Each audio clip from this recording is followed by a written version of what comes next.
So today we are focusing on GCSE English Language, and our learning question today is, how do I structure my answers? That's a big one that a lot of you may be asking. So I'm here to answer that question today. And a second one could be, what do I need to write about? Sometimes we get stuck on the writing section. So let's begin.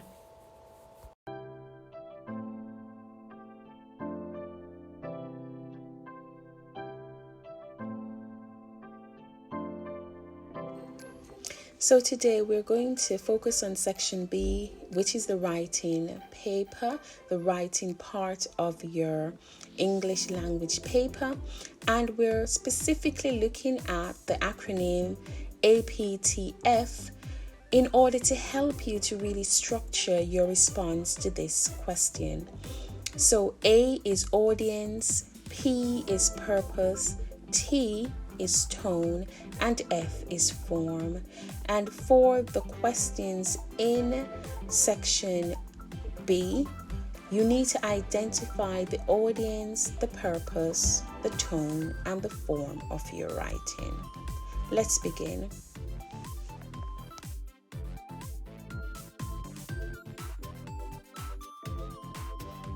So the purpose that we will be exploring today is writing to argue, persuade, and advise. You have 5 minutes to mind the map or list the linguistic devices that you would use in this type of writing. I've done the first one for you, rhetorical questions. Let's go. I would also like you to let me know which ones you are comfortable using, which ones you've used in your writing to argue, persuade, and advise.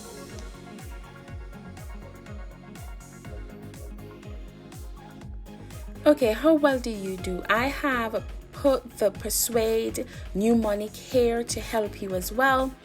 These are a range of devices that I have used in my persuasion. I've taught students how to use in order to ensure that their persuasive writing is more effective. So let's go through them. The P is pattern of 3. So this is when you use 3 words, it can be synonyms, to further emphasize your point. So for example, if you wanted to say the room was bright, let's do it using a pattern of 3. You could say the room was bright, light, and sunny. So you've used 3 words there to just make it more emphasized and create a greater impact. Emotive language is where language explore thoughts and feelings. So emotions, you can guess that it is about using emotions in your writing. So we would create whatever emotion, whatever feelings you wanted to ensure that your readers felt about your topic. Rhetorical questions are questions that the writer does not expect the reader to answer.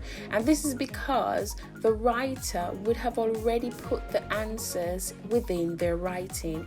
You could also use repetition, where you repeat ideas, words, phrases throughout your writing. Statistics, these are data, numerical figures.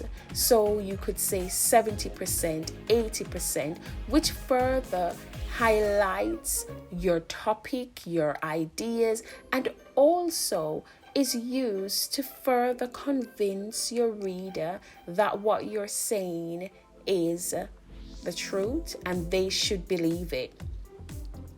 Use of tone or irony or satire. So you're really choosing to put in a tone that is going to influence the reader.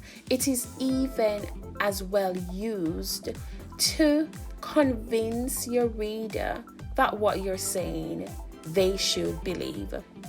Assertion is when you become an authority on the topic. So you could create your ideas to sound very factual. Direct address is using pronouns to directly address your audience. So you is an effective use of the pronoun, and you get them on side by doing that. It's more inclusive. And the last one, exaggeration. So we are going to over dramatize, overemphasize or thoughts or ideas in order as well to persuade. So people die, you could say millions of people die or thousands of people die.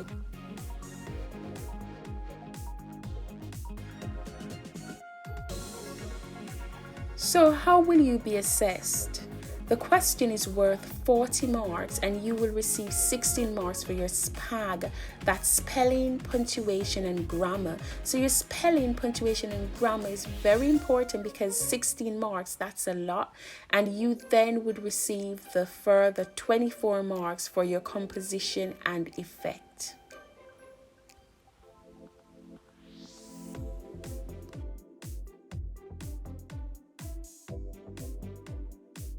So this is a question that I would like you to think about, answer, and of course you can answer in the comments below and I will respond to your comments.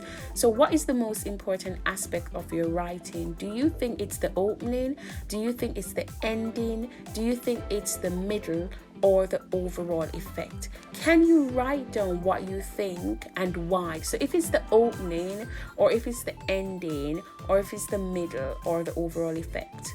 My response to this, I believe that the most important aspect of your writing, it's everything, but the opening and the ending is really important because in the opening you grab your reader's attention and that is going to make them want to find out more about your arguments, about your points.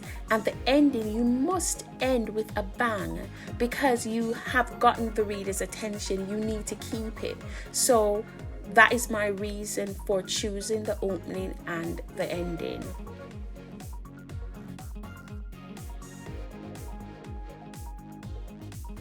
How do you structure your writing? So the question, I always get this question, how do I structure my writing?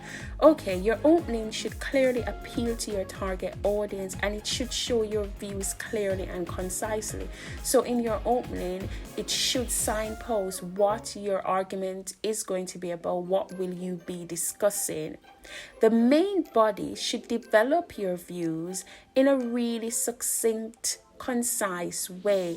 You need to use a variety of devices and techniques, so you should be using devices from the persuade mnemonic that I discussed earlier, and the ending should be dramatic and should clearly appeal to your audience, representing your views, your attitudes and your opinions as a writer.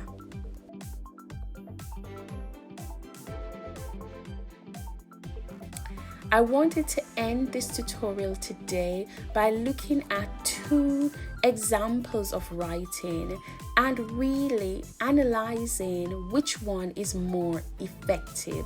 How effective are these examples? So we're going to look at A first and B and then discuss.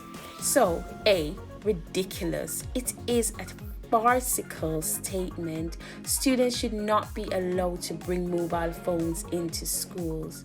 Don't we have rights? What harm does a mobile phone do? Mobiles provide us with safety, security, and protection. Who do teachers think they are, trying to deny us our basic freedoms?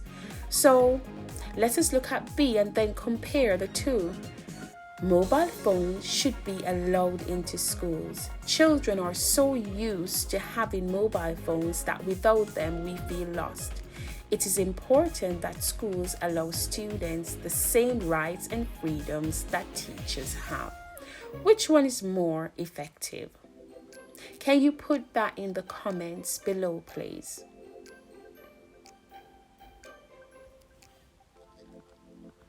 So, A is more effective, and A is more effective because it has a wide range of devices. So it starts with ridiculous, and that is a hollow phrase. Starting with a one-word sentence also creates that emotive appeal. So it is use of emotive language as well. We already have a feel of the writer's thoughts and feelings about this statement. And then they've used some varied vocabulary, so farcical, right?